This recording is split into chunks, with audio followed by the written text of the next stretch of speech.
محلے میں نہ جانے کیا افراتفری مچی تھی۔ وہ دونوں چھوٹے بہن بھائیوں پر ایک نظر ڈال کر صحن میں چلا آیا۔ سیلاب آ رہا ہے، اپنا بچاؤ کرو۔ یہ آوازیں سنتے ہی فرحان گھبرا کر باہر نکلا تاکہ حالات کا جائزہ لے سکے۔ شاید کوئی مذاق کر رہا ہو، دل کو ایک ڈھارس سی تھی، مگر آواز کی سنجیدگی کچھ اور ہی بتا رہی تھی۔ جلدی جلدی کرو۔ باہر تو بھگدڑ مچی تھی، لوگ اپنا ضروری سامان اٹھائے چھتوں کی جانب بھاگ رہے تھے۔ اس کا ضروری سامان اس کے بہن بھائی تھے جو ابھی کچھ دیر پہلے سوئے تھے۔ ابا ابھی تک گھر نہیں لوٹے تھے۔ وہ پریشانی سے اپنے بہن بھائی کی جانب بھاگا۔ احمد، سندس، اٹھو، سیلاب آ رہا ہے، اٹھو۔ وہ گہری نیند میں تھے۔ فرحان نے جھنجھوڑ کر انہیں جگایا تو وہ ہڑبڑا کر اٹھ بیٹھے۔ وہ ان کو لیے چھت کی جانب بڑھا۔ اس کا دل خوف سے کانپ رہا تھا، نہ جانے کیا ہونے والا تھا۔ چھت پر اس نے نظر دائیں جانب گلی کی نکڑ پر ڈالی تھی۔ ابا کہاں رہ گئے؟ تبھی اسے ابا اپنی سائیکل پر آتے دکھائی دیے تو اس نے قدرے سکون کا سانس لیا۔ اب وہ ابا کے ساتھ مل کر اپنے چھوٹے بہن بھائیوں کو آرام سے سنبھال سکتا تھا۔ پانی تیز رفتاری سے آنا شروع ہوا تو ہر طرف سے اللہ اکبر کی صدا گونج اٹھی۔ پانی کی رفتار بے حد تیز تھی جو مزید تیزی سے بڑھ رہی تھی۔ ابا بمشکل ان تک پہنچے تھے۔ فرحان نے ان کا ہاتھ پکڑ کر انہیں لکڑی کی سیڑھی سے اوپر کھینچا۔ پانی نے اپنی تباہ کاری بڑھانی شروع کی تو چھتوں سے لگی لکڑی کی سیڑھیاں پلٹ گئیں اور پانی کے ساتھ دور تک بہتی گئیں۔ کچی چھتوں کے گھر گرنے شروع ہوئے تو چیخو پکار میں اضافہ ہو گیا۔ لوگ اپنی چھتوں سے ہی پکی چھتوں پر منتقل ہونے کی کوششوں میں لگ گئے۔ شکر ہے ان کی چھت پکی تھی، وہ مزید کچھ دیر یہاں ٹک سکتے تھے۔ سیلاب کی منہ زوری کم ہونے میں نہیں آ رہی تھی۔ پانی کی تیز رفتاری کے ساتھ دل کی دھڑکنیں بھی بڑھتی جا رہی تھیں۔ اب تک نہ جانے کتنے لوگ ان کے سامنے پانی پر گرتے چیخو پکار مچاتے بہہ گئے تھے۔ خوف سے جسم ٹھنڈے پڑ رہے تھے۔ ابا اب کیا ہوگا؟ فرحان کی کانپتی آواز نکلی تو باپ نے اسے خود سے لپٹا لیا۔ وہ تو خود پریشان تھا، اپنے بچوں کی فکر اسے کھائے جا رہی تھی۔ اس کا بس چلتا تو اپنی جان دے کر بھی اپنے بچوں کی جان بچا لیتا، مگر یہاں تو سب کی جان ہی خطرے میں پڑی محسوس ہو رہی تھی۔ وہ ادھر ادھر چھت پر دوڑتا یہاں سے نکلنے کا طریقہ ڈھونڈ رہا تھا، مگر چاروں طرف اس قدر پانی تھا کہ اس میں سے نکلنا ناممکن تھا۔ پانی ایک پل میں ہی انہیں اپنی گہرائی میں کہیں گم کر دیتا۔ ابا، ابا! اچانک اسے سندس اور احمد کی چیخوں کی آواز سنائی دی تو وہ بھاگ کر ان تک پہنچا۔ ابا، چھت ٹوٹ رہی ہے۔ اس کا دل بیٹھا جا رہا تھا، چھت کے ساتھ وہ خود بھی ٹوٹ رہا تھا۔ میرے بچے، کوئی میرے بچوں کو بچاؤ! وہ اپنے بچوں کے بازو پکڑ کر چیخ رہا تھا۔ تبھی چھت ایک جھٹکے سے ٹوٹ گئی۔ اس نے اپنے دونوں چھوٹے بچوں کے ہاتھ مضبوطی سے پکڑے اور بڑے بیٹے کو بہن کا ہاتھ پکڑنے کو کہا۔ پانی انہیں اپنے ساتھ بہائے لے جا رہا تھا۔ ارد گرد موجود سبھی لوگ اپنے اپنے گھروں کی چھتوں سے گرے ساتھ بہہ رہے تھے۔ تم لوگ ہاتھ مت چھوڑنا! تینوں بچوں میں اس کی جان بسی تھی۔ کوئی ایک بھی ادھر ادھر نکل جاتا تو وہ انہیں کہاں ڈھونڈتا؟ رات کا اندھیرا ہر شے کو اپنی لپیٹ میں لے چکا تھا۔ دور سے پانی کی بے رحم گونج کانوں میں گونج رہی تھی۔ سیلاب کی بے قابو لہریں اپنے ساتھ گھروں، درختوں اور دیگر اشیاء کو بہا کر لے گئی تھی۔ چاندنی رات کی مدھم روشنی بھی اس قیامت خیز منظر کو کم خوفناک نہ بنا سکی۔ پانی کی شدت نے ہر طرف تباہی کا نقشہ کھینچ دیا تھا۔ پانی کی بکھری لہریں ابھی تک اپنا سر ابھار کر اپنا شکار ڈھونڈنے کی کوشش میں تھیں۔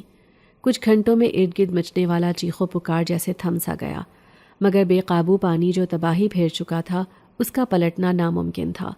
پورا گاؤں تباہ و برباد ہو کر رہ گیا تھا۔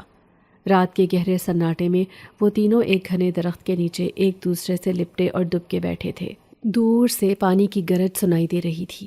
ان کے چہرے خوف اور بے یقینی کی تصویر بنے ہوئے تھے۔ ان کے کپڑے کیچڑ اور پانی سے لت پت تھے۔ چہروں پر بھوک، خوف اور بے بسی کی داستان لکھی تھی۔ ڈر اور خوف اس قدر تھا کہ ایک دوسرے کے اندر چھپنے کی اپنی سی کوشش میں لگے تھے۔ وہ نہ جانے پانی کے ساتھ بہتے ہوئے کون سے خطے میں چلے آئے تھے، انہیں کوئی اندازہ نہیں تھا۔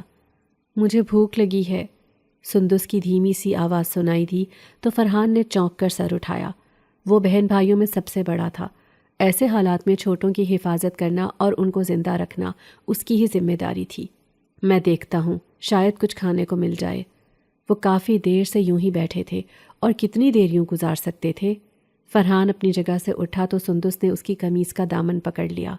بھائی، نہ جاؤ، مجھے بھوک نہیں لگی، وہ لرزتی آواز میں بولی۔ اسے ڈر تھا کہیں اس کا بھائی پانی میں بہہ نہ جائے۔ وہ اپنے سامنے کئی لڑکوں کو پانی میں بہتے دیکھ چکی تھی۔ وہ خود بھی تو ایسے ہی پانی کی بے رحم موجوں پر بہتے آئے تھے، پر انہوں نے ایک دوسرے کا ہاتھ مضبوطی سے پکڑ رکھا تھا، شاید تبھی بچ گئے، ورنہ کب کے ڈوب گئے ہوتے۔ وہ اپنے بڑے بھائی کو یوں پانی کے سپرد کیسے کر سکتی تھی؟ سندس، تم پریشان نہ ہو، ہم یہاں محفوظ ہیں، میں پانی کی طرف نہیں جا رہا۔ بہن کو تسلی دیتے اس کی اپنی آواز لرز گئی۔ وہ جانتا تھا یہاں پر خوراک ملنا بہت مشکل تھا، مگر اپنی سی کوشش تو کر سکتا تھا، شاید پانی کے ساتھ ہی کچھ بہہ کر آیا ہو اور کھانے کے لیے مل جائے۔ وہ اٹھ کر ارد گرد دیکھنے لگا۔ چاروں اور اندھیرا پھیلا تھا، دور دور تک کچھ دکھائی نہیں دے رہا تھا۔ صبح کی روشنی پھیلنے تک انہیں یہیں پر انتظار کرنا تھا، کہیں ایسا نہ ہو کہ وہ یہاں سے چل دیں اور پھر کہیں پانی میں پھنس جائیں۔ وہ یہ بھی جانتا تھا کہ سندس بھوک کی بہت ہی کچی تھی، اور ابھی تو انہوں نے دوپہر کا کھانا بھی نہیں کھایا تھا کہ اچانک بے رحم سیلاب چلا آیا۔ سیلاب اتنا اچانک اور تیز تھا کہ وہ اپنے بچاؤ کے لیے کچھ نہ کر سکے۔ وہ تمام لوگ بمشکل چھت تک پہنچ پائے تھے، مگر پانی کی تیزی اور طاقت کے سامنے گاؤں کے کچے پکے مکانوں کی کیا حیثیت تھی؟ پانی کی ایک ٹھوکر مکانوں کی تباہی کے لیے کافی تھی۔ ان کے مکان ایسے گرے جیسے کاغذ کے ٹکڑے، اور سبھی مکین پانی میں بہتے دور نکل گئے۔ ان تینوں بہن بھائیوں کے باپ شوکے نے ہاتھ ان کا مضبوطی سے تھام رکھا تھا۔ وہ سب اکٹھے بہ رہے تھے۔ باپ کی کوشش تھی کہ ان کے بچوں کو کچھ نہ ہونے پائے۔ بچے اس قدر سہمے ہوئے تھے کہ ان کے حلق سے چیخ تک بلند نہ ہوئی تھی۔ راستے میں ان کا باپ ایک درخت میں اٹک گیا۔ میرا ہاتھ چھوڑو احمد، تم لوگ جاؤ۔ نہیں ابا، احمد رو دینے کے قریب تھا۔ تم لوگ اپنی زندگی خطرے میں مت ڈالو۔ اس نے زبردستی اپنا ہاتھ چھڑوایا۔ ان کے باپ کا ہاتھ کہیں راستے میں چھوٹا تو وہ چیخو پکار مچانے لگے۔ وہ ایک درخت میں ایسے پھنسا کہ اسے بچوں کا ہاتھ چھوڑنا پڑا، نہیں تو وہ بھی ڈوب جاتے۔ اپنے بچوں کی خاطر یہ قربانی تو وہ دے ہی سکتا تھا۔ اسے حوصلہ تھا کہ اس کے بچے بچ سکتے تھے، اور ابھی سب سے اہم اپنی زندگی بچانا تھا۔ تم لوگ ایک دوسرے کا ہاتھ مت چھوڑنا، اس نے چیخ کر آگے نکلتے اپنے بچوں کو نصیحت کی، اور خود کہیں پیچھے رہ گیا۔ باپ بھلے خود مصیبت میں تھا، لیکن بچوں کو حوصلہ تھا کہ ابا پانی میں ساتھ ہی تھا۔ باپ کے پیچھے رہتے ہی ان کے دل کانپ گئے۔ اب نہ جانے کیا ہوگا، کون بچائے گا؟ پانی کا دباؤ کچھ ہلکا ہوا تو ان کا رخ کنارے کی جانب مڑ گیا۔ وہ تینوں بالآخر ایک جگہ جا رکے۔ فرحان نے فوراً کنارہ پکڑا اور پانی سے باہر نکلا، پھر اپنے بہن بھائیوں کو نکلنے میں مدد کی۔ ان تینوں نے اپنے باپ کو بہت آوازیں دیں، شاید ابا پیچھے بہتے ان تک پہنچ جائیں، مگر باپ کی جانب سے کوئی جواب نہ ملنے پر وہ ایک جگہ جم کر بیٹھ گئے اور مدد کا انتظار کرنے لگے۔ تب سے وہ اب تک اسی جگہ پر ٹکے بیٹھے تھے، کیونکہ ارد گرد اندھیرا پھیل چکا تھا اور دور دور تک ہر جانب پانی ہی پانی دکھائی دے رہا تھا۔ وہ جاتے تو کس طرف جاتے؟ ابھی تک کوئی بھی مدد کے لیے نہیں آیا تھا۔ نہ جانے ابا زندہ بھی تھے کہ وہ بھی اماں کی طرح ہمیں چھوڑ کر۔ اس سے آگے وہ کچھ سوچنا نہیں چاہتا تھا۔ وہ بچپن سے ہی بے حد سمجھدار تھا۔ ماں کے بغیر کی زندگی نے اسے عمر سے پہلے بڑا کر دیا تھا۔ ان کے باپ کا نام شوکت تھا۔ اللہ نے اسے 3 بچوں سے نوازا تھا۔ وہ ایک سیدھا سادہ انسان تھا۔ 16 برس کی عمر میں اس کی شادی زبردستی کر دی گئی تھی۔ 20 سال کی عمر میں وہ 3 بچوں کا باپ تھا۔ اپنے تینوں بچوں میں جان بستی تھی اس کی۔ اسے لگتا تھا کہ اتنی زندگی اس نے ان 16 برسوں میں نہیں جی تھی جتنی ان 4 برسوں میں جی لی۔ وہ بے وقوف سا شوکا بچوں کا باپ بن کر کافی عقل مند ہو گیا تھا۔ فرحان اس کا سب سے بڑا بیٹا تھا۔ اس کے بعد احمد، اور پھر اس کی ننھی پری سندس تھی۔ وہ راجن پور کے ایک دور دراز گاؤں میں آباد سادہ سی زندگی گزار رہا تھا۔ وہ اپنی زندگی میں بہت خوش تھا اور مگن تھا۔ اس نے ساری زندگی ماں باپ کے بغیر اپنے چاچا چاچی کے رحم و کرم پر گزاری تھی۔ چھوٹا سا تھا تو اس کی ماں سانپ کے کاٹنے سے چل بسی تھی۔ چند سال کا تھا جب باپ بھی کسی حادثے کا شکار ہو گیا۔ چاچی تو اسے پہلے بھی پال رہی تھی، اب چاچا کو بھی اس کے سر پر ہاتھ رکھنا پڑا تھا۔ خرچہ پانی بھی چاچے کے سر پر آ پڑا تھا۔ محرومی سے بھری اپنی زندگی سے اس نے بہت کچھ سیکھا تھا۔ وہ اپنے بچوں کو تمام خوشیاں دینے کی پوری کوشش کرتا۔ اس کی بیوی رانی اس کی ماموں ذات تھی، جو خود شوکے سے بھی زیادہ سادہ مزاج کی تھی۔ وہ دونوں میاں بیوی شکر اور صبر کا پیکر اپنے بچوں کے ساتھ ہنسی خوشی زندگی گزار رہے تھے۔ اسے نہیں معلوم تھا کہ ان کی زندگی کی سب سے بڑی آزمائش جلد ہی انہیں آ دبوچے گی۔ ان کے گاؤں میں سیلاب آنا ایک معمول کی بات تھی۔ سیلاب ہر سال ہی آتا تھا اور اپنی تباہی اور بربادی کے ساتھ واپس لوٹ جاتا۔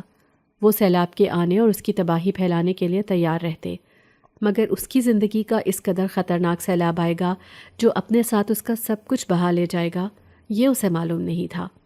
اس نے اپنے بچوں کے لیے کس قدر محنت سے ایک ایک تنکا جوڑا تھا، وہ سب یوں ایک پل میں بکھر جائے گا، اسے کچھ خبر نہ تھی۔ پانی کی بے رحم موجوں پر وہ اپنے بچوں کے ساتھ بہے چلا جا رہا تھا۔ اس کا بس چلتا تو وہ اپنے بچوں کو ایک آنچ نہ آنے دیتا، مگر اس کا بس ہی تو نہیں چل رہا تھا۔ اس کا بس تو اس وقت بھی نہیں چلا تھا جب وہ چھوٹی بیٹی کی پیدائش پر ان کی ماں کو مرنے سے نہ بچا پایا تھا۔ وہ بچوں کے ساتھ خود بھی پھوٹ پھوٹ کر رو دیا تھا۔ خود ساری زندگی ماں باپ کے بغیر گزاری تھی، اب اس کے بچے بھی ایسی زندگی گزاریں گے؟ وہ یہ کیسے برداشت کرتا رہا تھا؟ یہ اسے ہی معلوم تھا۔ اس نے اپنے بچوں کے حوالے سے بڑے خواب دیکھے تھے، اور ان خوابوں کو پورا کرنے میں سب سے زیادہ اہمیت کا حامل اس کا اپنا کردار تھا، مگر سیلاب کی بے رحم موجوں نے اس کے خواب ایک پل میں اس کی آنکھوں سے نوچ لیے تھے۔ ابھی تو اسے زندگی بچانے کی فکر پڑی تھی، کسی طرح بچوں کی زندگی بچ جائے، اس کے ذہن میں بس یہی چل رہا تھا۔ بیوی کے بغیر اس نے کتنی مشکلوں سے بچے پال کر بڑے کیے تھے، اسے بخوبی اندازہ تھا۔ اس نے بچوں کو کبھی ماں کی کمی محسوس نہیں ہونے دی تھی۔ اس کے بڑے بیٹے فرحان نے اس کا بے حد ساتھ دیا تھا۔ وہ اس کا مشکور بھی تھا، جو کہ اس کی طرح بے وقوف نہیں تھا بلکہ بہت سمجھدار تھا۔ فرحان نے ہر قدم پر اس کا ساتھ دیا تو ہی وہ اس قابل ہوا تھا کہ وہ اپنے بچوں کو ایک اچھی زندگی دے سکے۔ محنت سے اب وہ جی نہیں چراتا تھا بلکہ دن رات محنت کرتا تھا۔ گھر آ کر بھی بچوں کی خاطر آرام نہ کرتا بلکہ ان کے کاموں میں لگ جاتا۔ اس کے بچے ہی اس کی دنیا تھے، مگر وہ اتنی بڑی مصیبت میں پھنس جائے گا اس کو ذرا سی بھی امید نہیں تھی۔ اسے اپنی ذرا بھی پرواہ نہیں تھی، اس وقت صرف اسے بچوں کی پڑی تھی۔ اس کی گزری زندگی اس کے سامنے فلم کی مانند چل رہی تھی۔ اس کا انجام اس نے کبھی یہ نہیں سوچا تھا۔ شوقے، جلدی جلدی ہاتھ چلا، رات کا اندھیرا پھیلتا جا رہا ہے۔ منور نے اسے ہدایت کی تو اس کی پھرتی میں مزید اضافہ ہو گیا۔ اسے آج یہ ساری زمین کھودنی تھی۔ ابھی تک منور نے اسے مزدوری نہیں دی تھی۔ آج اس کے ہاں پہلے بیٹے کی پیدائش ہوئی تھی۔ وہ چاہتا تھا کہ اپنی بیوی کے لیے اچھا سا تحفہ اور مٹھائی لے کر جائے۔ اسی خوشی میں وہ کام ڈھونڈنے آ نکلا تھا۔ کمزور جسم والا شوقا زندگی میں پہلی بار اتنی محنت سے کام کر رہا تھا۔ بے شک آج سے پہلے وہ نکھٹو تھا۔ اس نے اپنی زندگی یوں ہی ادھر سے ادھر پھرتے ہوئے گزاری تھی، مگر بیٹے کی پیدائش نے اسے بدل کر رکھ دیا تھا۔ کٹی چلا چلا کر اس کے ہاتھ تھک چکے تھے، مگر اس کے جوش و خروش میں کوئی کمی نہیں آئی تھی۔ چونکہ وہ اناڑی تھا لہٰذا اس کے لیے یہ زمین کا ٹکڑا کھودنا بہت مشکل ثابت ہو رہا تھا۔ وہ روزانہ کی بنیاد پر بھی یہ کام کرنے کے لیے تیار تھا۔ بس مزدوری ملتی رہے تو وہ اپنی بیوی کی فرمائشیں پوری کرتا رہے گا تاکہ اس کی بیوی کو راحت بھری زندگی میسر آ سکے اور وہ اپنے بیٹے کے لیے پیارے کھلونے خرید سکے۔ بیٹے کا خیال دل میں آتے ہی وہ مسکرا اٹھا۔ لو جی جناب، ہو گیا آپ کا کام۔ اپنا کام ختم کرتے ہی وہ منور کے سامنے ہاتھ پھیلائے جا کھڑا ہوا۔ میری مزدوری دے دو جناب، بہت رات ہو گئی، اب گھر جاتا ہوں۔ وہ خوشی سے بولا تو منور نے ایک گہری نظر اس پر ڈالی تھی۔ کس قدر بے وقوف انسان ہے، ایک زمین تک کھودنی نہیں آتی اسے۔ اس نے 100 کے 2 نوٹ اس کے ہاتھ پر رکھے تو شوقا خوش ہو گیا۔ یہ اس کی زندگی کی پہلی کمائی تھی۔ وہ خوشی خوشی پیسے لے کر پلٹا۔ سنو، اسے اپنے پیچھے منور کی آواز سنائی دی۔ وہ فوراً رک گیا۔ کل سے وقت پر آ جاؤں گا، وہ بولا تو منور نے ہاتھ کے اشارے سے اسے بولنے سے منع کیا۔ کل سے کام پر مت آنا، یہ تمہارے بس کی بات نہیں ہے۔ منور نے لاپرواہی سے کہا تو اس کا دل جیسے رک سا گیا۔ اس نے اتنی محنت سے کام کیا تھا، اس کے بازو پوری طرح شل ہو چکے تھے اور منور نے اسے کتنی آسانی سے کام سے نکال دیا تھا۔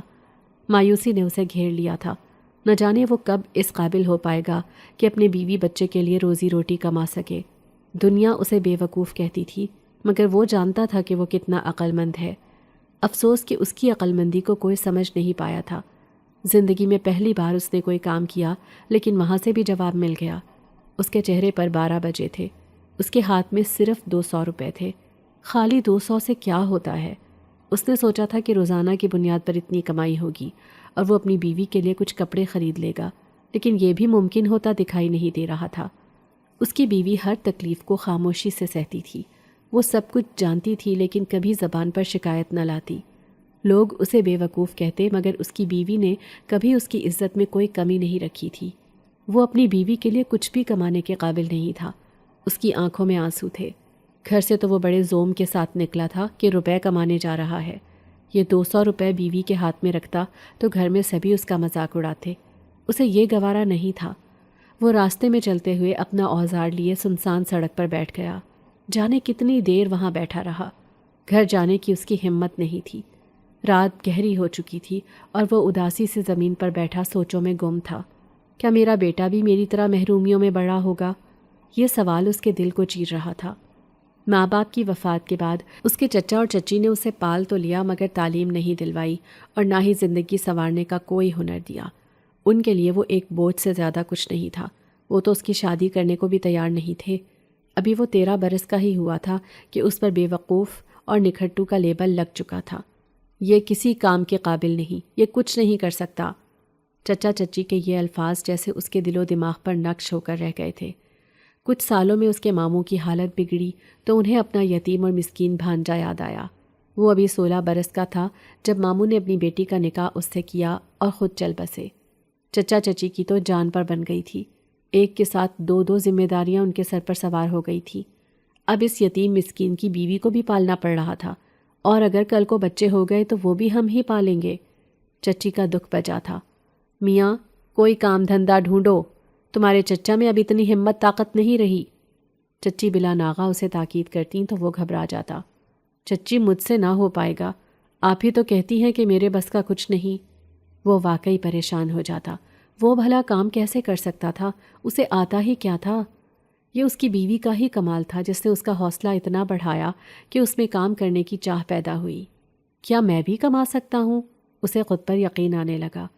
بیٹے کی پیدائش کا سن کر اس کا حوصلہ مزید بڑھا، اور پہلے بیٹے کی پیدائش پر تو وہ جیسے خوشی سے نہال ہو گیا۔ اب میں ضرور کما کر دکھاؤں گا سب کو۔ اب میں اتنا بھی بے وقوف نہیں کہ میں اپنے بیٹے کے لیے 4 پیسے بھی نہ کما سکوں۔ وہ حوصلہ کرتا کمانے نکلا، مگر اسے مایوسی کا سامنا کرنا پڑا۔ کوئی بھی اسے کام دینے کو تیار نہیں تھا۔ اس نے اپنے گاؤں میں رہ کر کھیتی باڑی کرتے منور سے کام طلب کیا۔ کام تو منور نے اسے دے دیا مگر اسے شوقے کا کام پسند نہ آیا۔ وہ آنکھوں میں آنسو لیے آج کے دن کی رودات سوچ رہا تھا۔ میں یہاں کی زمین کھود کر مشق کر لیتا ہوں۔ اس نے سوچ کر ارد گرد دیکھا۔ دور دور تک کوئی نہیں تھا۔ مشق ہونے سے کام جلدی ہو جایا کرے گا۔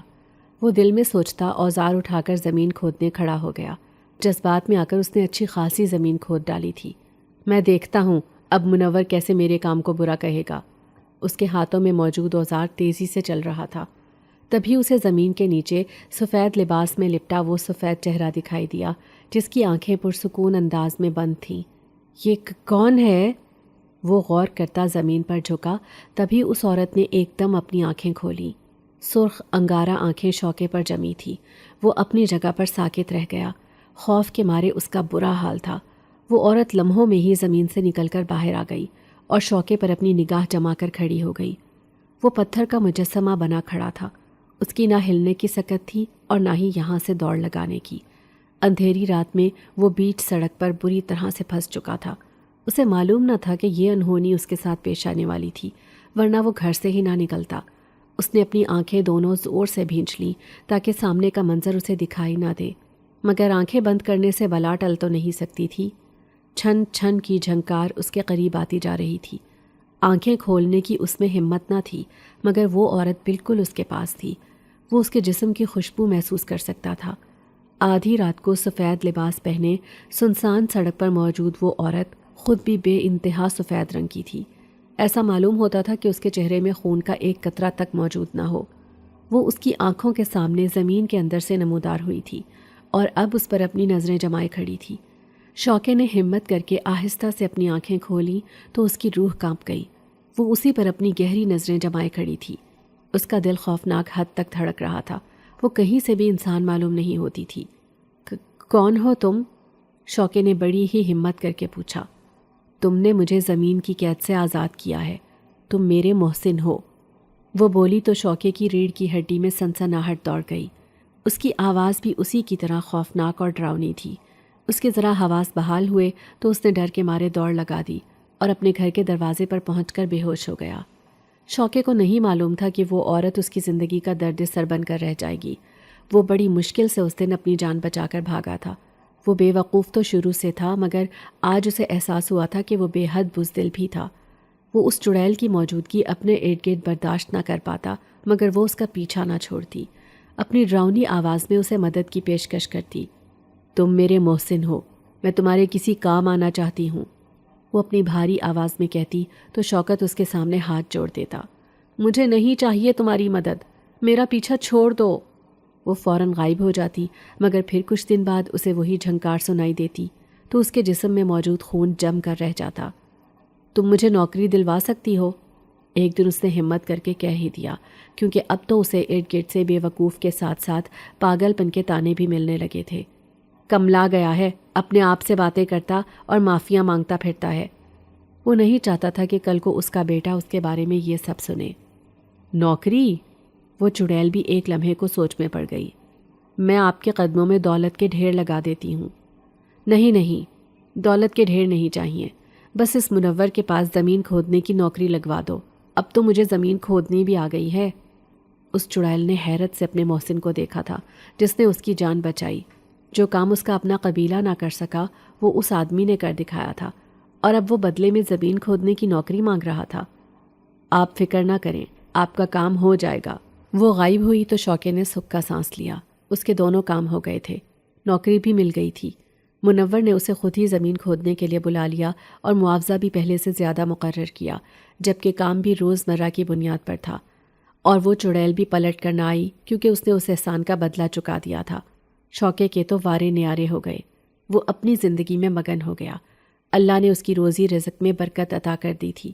اللہ نے اسے مزید ایک بیٹے سے نوازا تو وہ چچا چچی سے الگ کرائے پر گھر لے کر رہنے لگا، مگر بیٹی کی پیدائش پر اس کی بیوی روٹھ کر دنیا سے منہ موڑ گئی۔ اس نے اپنے تینوں بچوں کو خود سے لپٹا لیا۔ بن ماں کے کیسے پلیں گے بیچارے۔ اسے ارد گرد سے عورتوں کی طرز بھری آواز سنائی دیتی تو وہ چیخ اٹھتا، ماں اور باپ دونوں بن کر پالوں گا اپنے بچوں کو۔ فرحان زمین پر بیٹھا تھا، افسوس اور بے بسی کے گہرے سمندر میں ڈوبا تھا۔ اس کے بہن بھائی اس سے چند قدم کے فاصلے پر دب کے بیٹھے تھے۔ سردی کی شدت نے ان کے نازک جسموں کو کانپنے پر مجبور کر رکھا تھا۔ وہ دونوں کمزور اور تھکے ہوئے تھے۔ سارا دن انہوں نے جس اذیت میں گزارا تھا فرحان اس سے اچھی طرح واقف تھا۔ وہ بھی اسی اذیت کا شکار رہا تھا، اور اس کی خود کی حالت بھی کچھ مختلف نہیں تھی۔ ان کے پاس نہ کوئی پناہ تھی، نہ کھانے کا کوئی انتظام، اور رات کی تاریکی مزید گہری ہوتی جا رہی تھی، گویا ان کی مشکلات کو اور بڑھا رہی ہو۔ وہ اپنے بہن بھائیوں کو اپنے سامنے یوں مرتے ہوئے نہیں دیکھنا چاہتا تھا۔ وہ ان کے بچاؤ کے لیے کچھ نہ کچھ تو کرے گا، اسے کرنا ہی پڑے گا۔ ابا نے بہت پہلے ہی اسے ہدایت کی تھی کہ وہ چونکہ بڑا ہے لہٰذا ابا کے بعد وہی ان کا ذمہ دار ہے۔ اگرچہ اس وقت وہ خود چھوٹا تھا، مگر پھر بھی اس نے ابا کی نصیحت کو اپنے دل پر لکھ لیا تھا۔ ماں کی موت کے بعد سے وہ کافی ذمہ دار ہو گیا تھا۔ ابا کام پر جاتے تو وہی چھوٹے بہن بھائیوں کو سنبھالتا تھا۔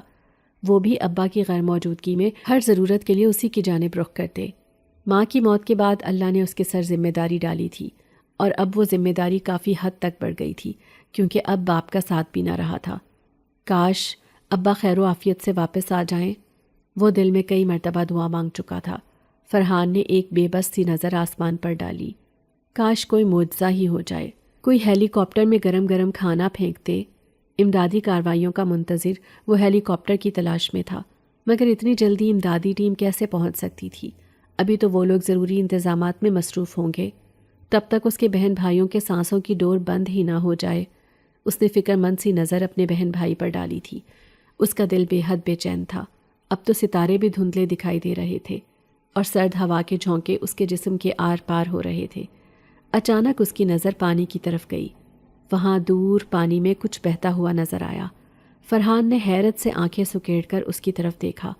پانی کا بہاؤ تو دوسری سمت تھا، پھر یہ چیز اس طرف کیوں آ رہی تھی؟ وہ حیران تھا۔ اس نے ایک نظر پلٹ کر اپنے بہن بھائیوں پر ڈالی اور دوسری اس چیز پر جو تیزی سے اس کی جانب بڑھ رہی تھی۔ یہ کیا ہو سکتا ہے؟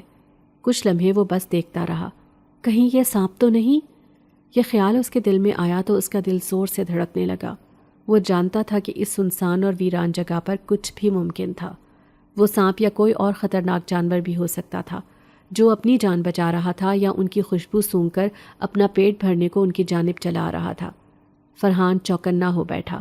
جو بھی تھا اسے اس چیز کے حملے کے لیے تیار رہنا چاہیے۔ اس نے اپنے بہن بھائیوں کو کچھ بھی نہ بتایا۔ وہ پہلے ہی گھبرائے ہوئے تھے، وہ مزید انہیں کیا پریشان کرتا؟ وہ خود سامنا کر سکتا تھا۔ اس کے ابا نے اسے چھوٹی عمر سے ہی یہ حوصلہ دیا تھا۔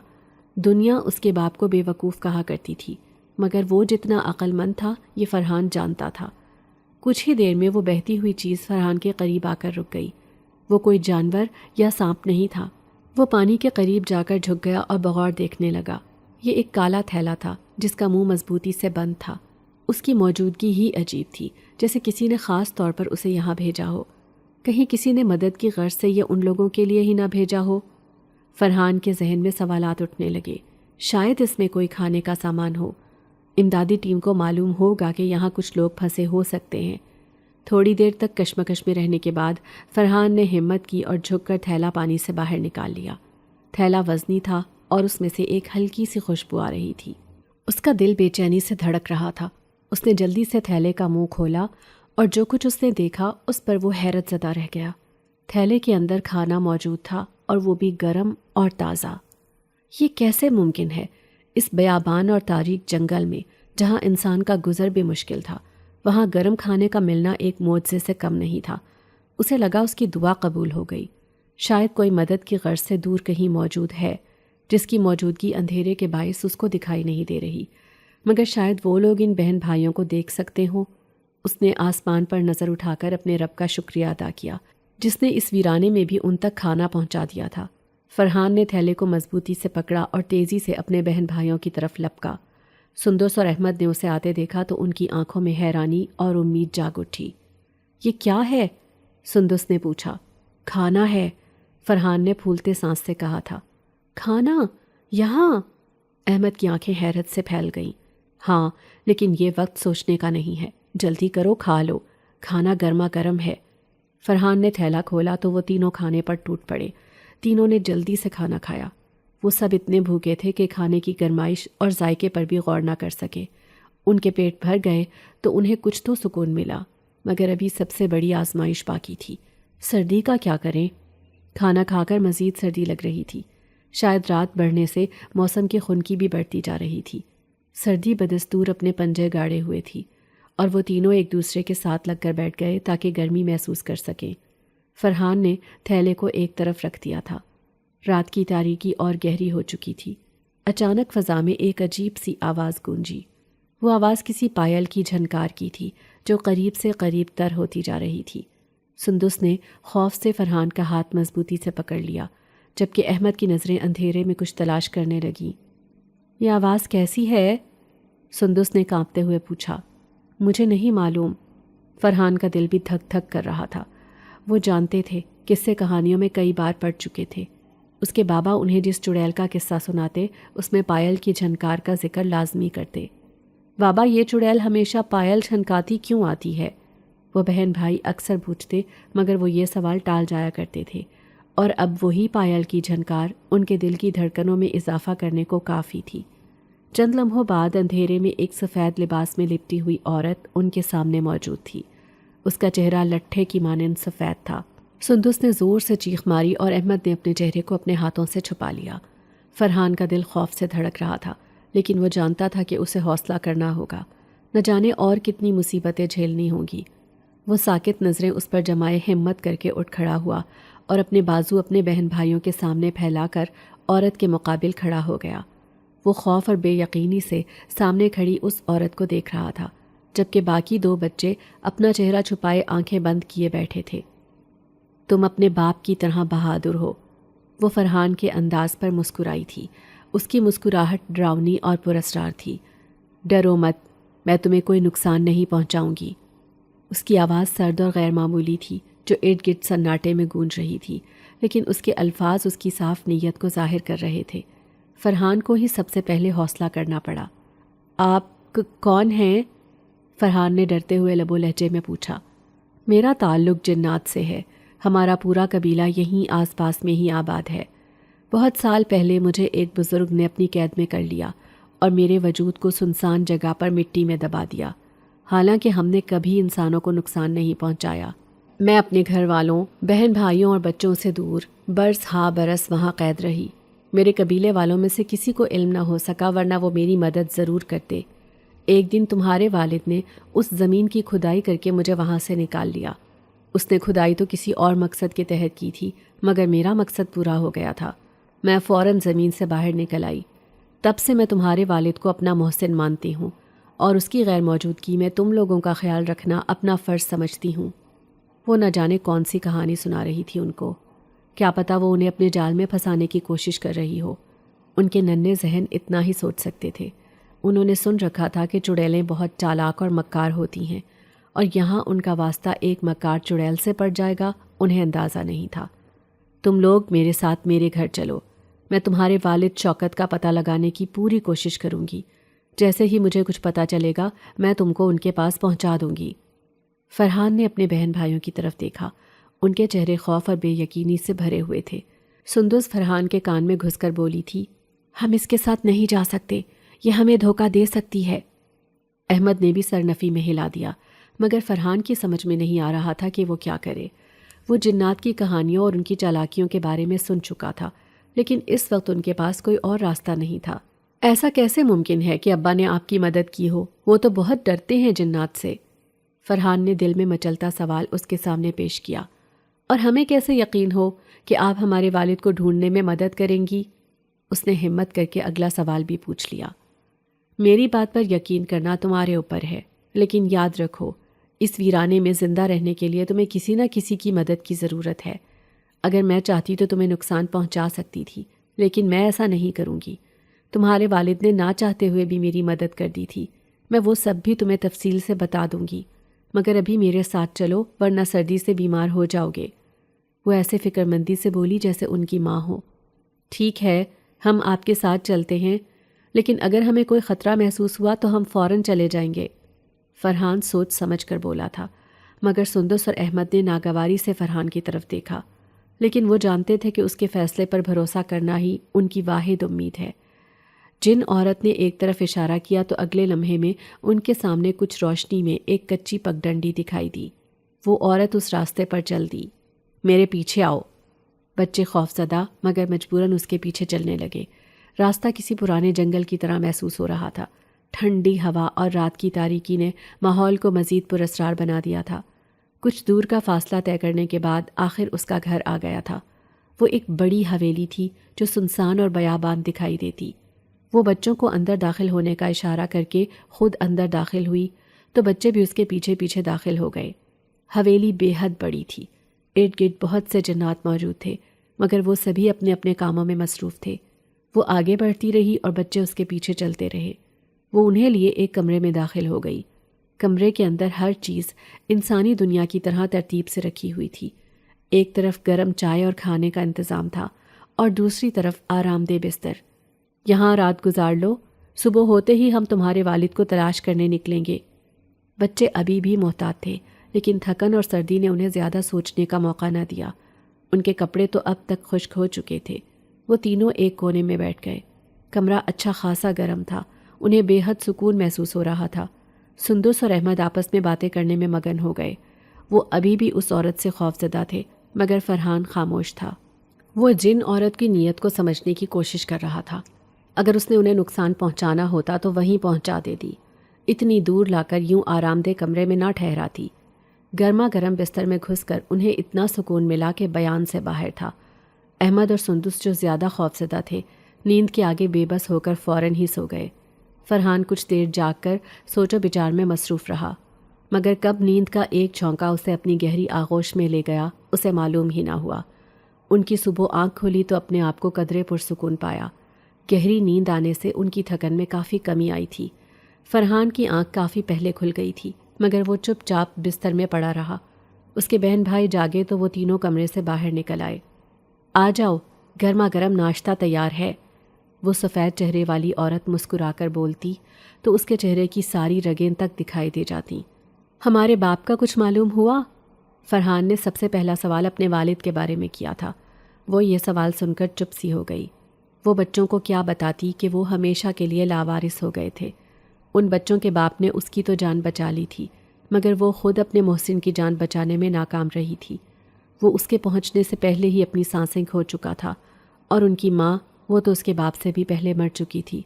وہ بچوں کا دکھ سمجھتی تھی، انہیں بتا سکتی تھی مگر چاہتی تھی کہ پہلے وہ لوگ کچھ کھا لیں۔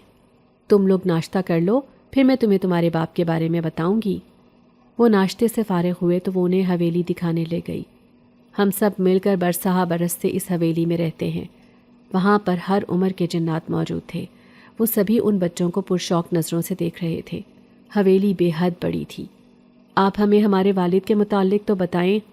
فرحان کو اپنے باپ کے بارے میں جاننے کی بے چینی تھی، مگر وہ نہ جانے کیوں ہر بار بات بدل جاتی تھی۔ بالآخر فرحان کی ضد بڑھی تو اسے سچ بتانا پڑا۔ آخر کب تک وہ ان بچوں سے سچ چھپا سکتی تھی؟ تمہارا باپ بے رحم موجوں کی نظر ہو گیا، اس دنیا میں موجود نہیں رہا۔ اس نے یہ اطلاع بچوں تک پہنچائی۔ نہ جانے انہوں نے کیسے یہ خبر سنی تھی۔ وہ تینوں رونا تک بھول گئے تھے۔ شاید ان کے ننھے ذہنوں میں پہلے ہی یہ خوف موجود تھا۔ ماں تو پہلے ہی نہیں تھی، اب باپ بھی چل بسا تھا۔ نہ جانے ان کا مستقبل کیا ہونے والا تھا۔ وہ تینوں ایک دوسرے سے لپٹ گئے تھے۔ راجن پور میں تعمیراتی کام دوبارہ شروع کر دیا گیا تھا۔ زیادہ تر لوگ اپنی مدد آپ کے تحت کام کرنے میں مگن تھے۔ وہ تینوں بہن بھائی بھی واپس چلے آئے۔ گاؤں کے سبھی لوگ اور یہاں کے مکان اپنی بربادی کے مناظر پیش کر رہے تھے۔ کسی کی ماں نہ رہی تھی تو کسی کا باپ چل بسا تھا۔ کوئی اپنے جوان ہوتے بیٹوں کو کھو چکا تھا۔ گھر، مکان، جانور، تمام چیزوں کا بدل مل سکتا تھا، مگر جو قیمتی جانیں گئی تھیں انہیں کون واپس لاتا؟ ان لاوارث بچوں کا کیا بنے گا، یہ کسی نے نہ سوچا۔ حکومت اپنی سیاست چمکانے میں لگی ہوئی تھی۔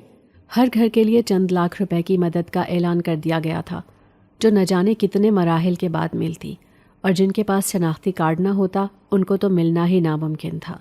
اب ایسے حالات میں شناختی کارڈ کا بندوبست کرتے، یا وہ بچے جن کے ماں باپ نہیں رہے تھے وہ ماں باپ کی موت کے کاغذات بنواتے پھرتے، یا اپنا گھر تعمیر کرتے۔ وہ تینوں اپنی مدد آپ کے تحت گھر تعمیر کرنے میں لگے تھے۔ تبھی جھنکار کی آواز سنائی دی تو وہ چونک گئے۔ میں ہر قدم پر تمہاری مدد کروں گی، کبھی اپنے آپ کو اکیلا مت سمجھنا۔ وہ چڑیل پھر سے نمودار ہوئی تھی۔ اب انہیں اس کو دیکھ کر ڈر نہیں لگتا تھا۔ آپ رہنے دیں، ہم کر لیں گے۔ فرحان اسی انسان کا بیٹا تھا جس نے اس سے پہلے بھی کوئی مدد لینے سے انکار کر دیا تھا۔ تم جس باپ کے بیٹے ہو، اس کے بعد مجھے تم سے ایسی ہی امید ہے، مگر میں تم لوگوں کو یوں اکیلا نہیں چھوڑ سکتی۔ مجھے پہلے ہی اپنے محسن کو نہ بچا پانے کا بے حد افسوس ہے۔ زندگی اپنے معمول پر آ گئی تھی۔ وہ تینوں بچے اپنے شب و روز گزارنے لگے۔ گھر انہوں نے اپنی مدد آپ کے تحت کافی محنت کے بعد تعمیر کیا تھا۔ فرحان صبح سویرے کام کی تلاش میں نکل جاتا اور گھر میں پکا پکایا کھانا لے آتا، جو سبھی بہن بھائی آرام سے کھا لیتے۔ ماں باپ کے بغیر زندگی گزارنا بے حد مشکل تھا، مگر انہیں ارد گرد لوگوں کو دیکھ کر حوصلہ ملتا، جو سبھی اسی طرح کے دکھ کا شکار تھے اور ایسے حالات میں ایک دوسرے کا حوصلہ بن گئے تھے۔ وہ جن عورت بھی اکثر ان کی مدد کرنے کی غرض سے چلی آتی۔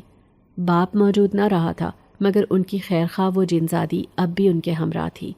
زندگی کا سفر مشکل ضرور تھا، مگر ان کے حوصلے بلند اور عزم مضبوط تھے۔ ان کے دل ایک دوسرے کی محبت اور باپ کی نصیحتوں سے بھرے ہوئے تھے۔ وقت گزرتا گیا اور وہ تینوں بہن بھائی اپنی زندگی کو بہتر بنانے کی جستجو میں لگے رہے۔ ان کے دل میں اپنے والد کی قربانی کا احترام تھا۔ وہ ہر دن اپنے والد کے خوابوں کو پورا کرنے کے لیے جد و جہد کرتے۔